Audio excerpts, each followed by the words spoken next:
One of the final steps in your resistance training program is metabolic conditioning.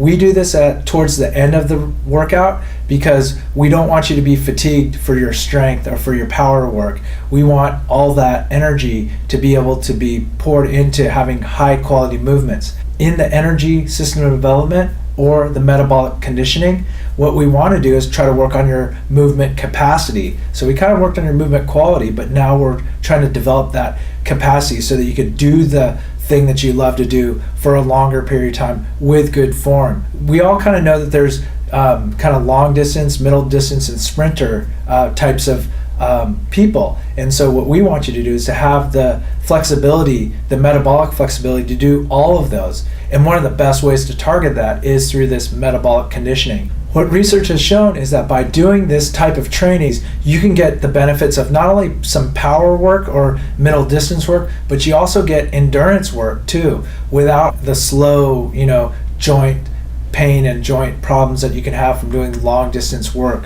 And the best way to do that is to follow some specific work to rest ratios. The work to rest ratios that you're working towards is going almost max effort, not at first, but you want to work towards doing max effort for 20 seconds, taking 10 seconds off, and then repeating that anywhere from 2 to 8 times. But we would recommend not doing those high intensities and not doing too many repetitions of that, too many sets of that, or else you could get injured or you could have some other problem. When you're doing that, you're focusing on quality. What I like to do is have a lot of my clients when they're first starting out is to focus in on their breathing and make sure that they're breathing properly, not from all up in their neck and their shoulders, but down deep in their diaphragm.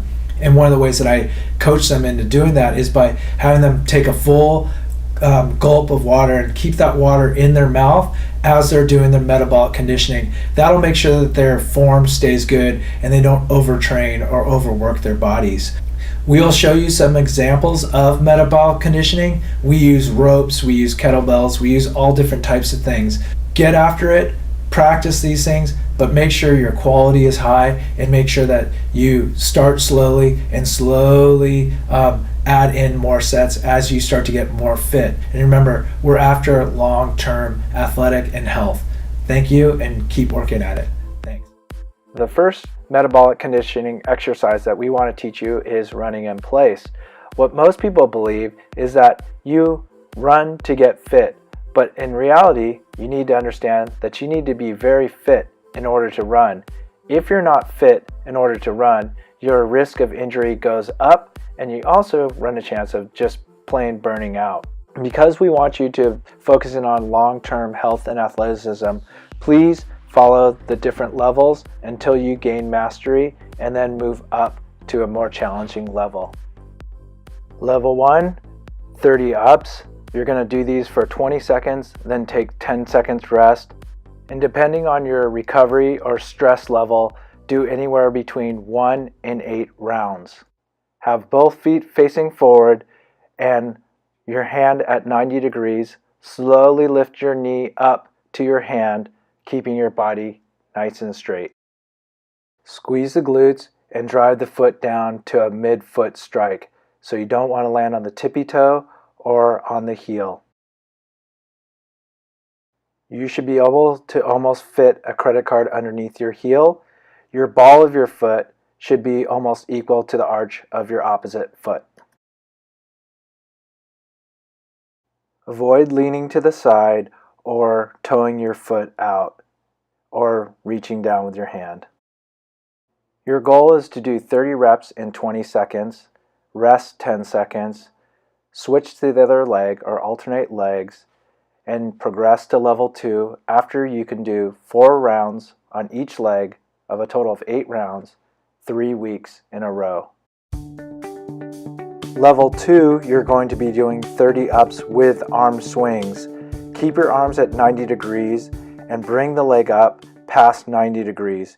When you bring your knee up, you bring the same arm back and the opposite arm goes forward. Keep your spine nice and tall and avoid getting shorter when you're doing this exercise. Progress to level 3 when you've met the same requirements as level 1. Level 3 gets a little more complicated. We're going to drive the leg up and drop it straight down and stick. Don't move until you've got your balance. Then you could shift and do the opposite leg. You're going to want to work to doing 50 on each leg perfectly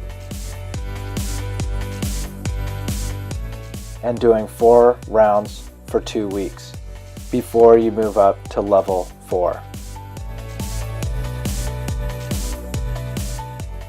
Now that you've perfected the right running technique, you could go ahead and run in place. 20 seconds on, 10 seconds off.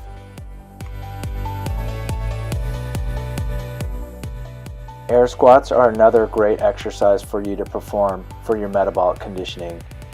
Use the same technique as you do for any of the other squats.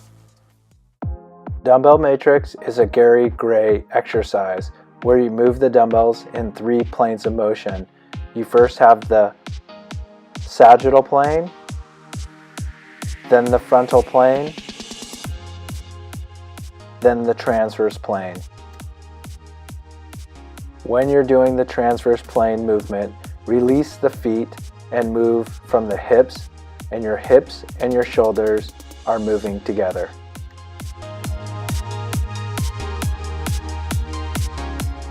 The last exercise that you can do is your push-up.